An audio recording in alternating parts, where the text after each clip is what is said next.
Ano ang sakit na kaugnay sa init at paano ito malulunasan kaagad?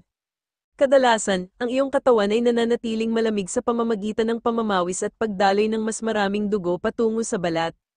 Kapag lubhang mainit o kung aktibo ang iyong katawan sa mainit na panahon, maaaring magsimulang masira ang likas na sistema ng pagpapalamig ng iyong katawan.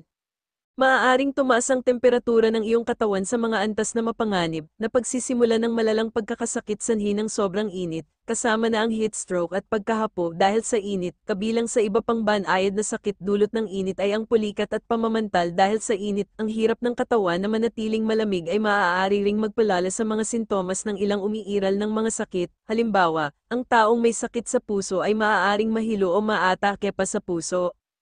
Ang sakit na kaugnay ng init ay maaaring makaapekto sa sinuman at mas malamang mangyari kung ikaw ay kinukulangan ng tubig at hindi pinapawisan ng sapat upang makatulong sa iyong pagpapalamig. Alamin ang mga palatandaan ng mga sakit na kaugnay ng init, paano magbigay ng pangunang lunas, first aid, at kung paano humingi ng tulong.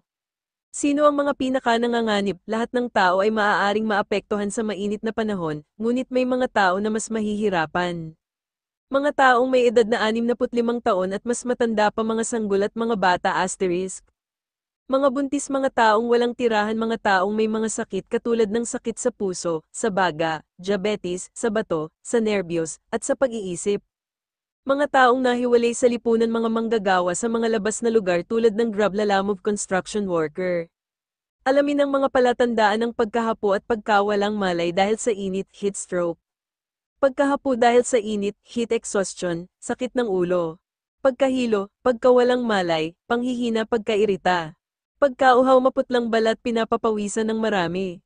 Pagkahilo, pagsusuka, na bawasang dami ng iniihi, hindi katulad ng dati. Mga pulikat ng kalamnan, pangunang lunas, first aid. Ang pagkahapo dahil sa init, heat exhaustion, ay kailangang magamot dahil maaari itong maging kagyat na mapanganib. Paano magpalamig? Lumipat sa mas malamig na lugar sa loob o may malilim na lugar sa labas. Paluwangin o alisin ang damit, simulang magpalamig sa anumang paraan, gamit ng isang pang-spray ng malamig na tubig, magpunas ng malamig at basang esponha o bimpo, base ng suot na damit at balat, mag-shower o maligo ng malamig na tubig, maglagay ng mga nakapaketeng yelo o durog na yelo sa basang tuwalya at ilagay ito sa leeg, singit at kilikili. Ingat po tayo, huwag pong kalimutan mag-like at subscribe na rin po. Salamat po.